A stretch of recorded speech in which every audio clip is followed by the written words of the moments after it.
सगळं समाधान झालं. हा मस्त झालंय बाळासाहेब बर का. हा, मस्त म्हणजे काय त्याला कष्ट थोडं पडल्यात होय. बाळासाहेब तुम्ही जेव्हा घ्या. नाही नाही सगळे झाले मी जेवतो. रामभाऊ आज बाळासाहेबाला मानलं इकडे मी. ते म्हणतात तुम्ही जेवा मी नंतर जेवतो. आपला प्रामाणिक माणूस आपला बाळासाहेब. सुभाषराव झाली तरी थोडी धावपळ पण पत्रकार बेत कसं काय झालाय एकदम जाणार. होय राम भाऊ तुमचं पहिल्यापासून माझ्या पहिल्यापासून खानदार हलकट गाव का आम्हाला सुभाषराव पैसे मग थोडं थोडं दिले राव तुम्ही खरं पण लाजा वाटत नाही तुम्हाला. माझ्या खात्यावर आणावं लागलं कमी पडलेलं सामान.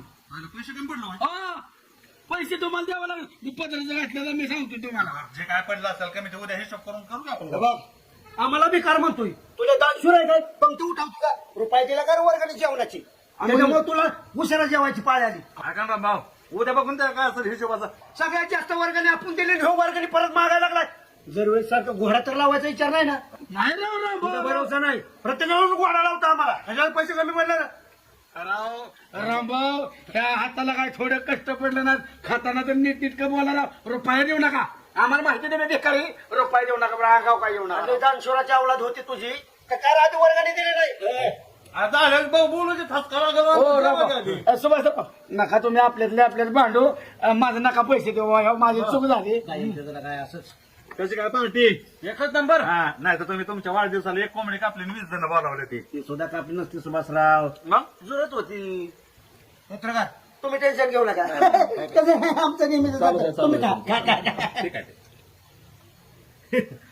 सुभाषराव सगळं झालं खरं हा बेत खास झाला पण हे भांडे धुवायचे कोणी. हो फुकटे बाळासाहेब ही सगळी भांडी आम्ही जेवल्यानंतर तुमच्या घरून धुवून आणायची चांगली घासायची चकाचक. भांडी धुवायला लावताय अहो पण त्यात काय शिल्लक राहिलेलं दिसत नाही रामभाऊ.